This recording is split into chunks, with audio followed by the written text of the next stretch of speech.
ચોમાસામાં બસ્તી શ્રેષ્ઠ છે, પણ કેમ?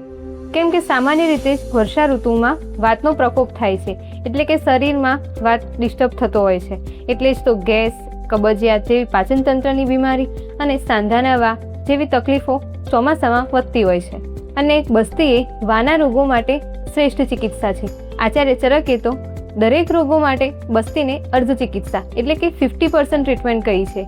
એટલે જ તો વાના દરેક રોગોમાં ગમે ત્યારે બસ્તી લઈ શકાય છે. પણ ચોમાસામાં વાતનો પ્રકોપ હોય છે, તેથી સામાન્ય વ્યક્તિ પણ બસ્તી લઈ શકે છે. બસ્તી એટલે એનીમા, પરંતુ આયુર્વેદમાં બસ્તીના ઘણા પ્રકાર અને ઘણા અલગ અલગ દ્રવ્યોથી બસ્તી આપવામાં આવે છે. જેમ કે ઉકાળા, દૂધ, ઘી, તેલ, ઘણી વસ્તુઓ દ્વારા બસ્તીને અલગ અલગ રીતે આપવામાં આવે છે. અને આ દ્રવ્યોની ઇફેક્ટ પણ અલગ અલગ છે.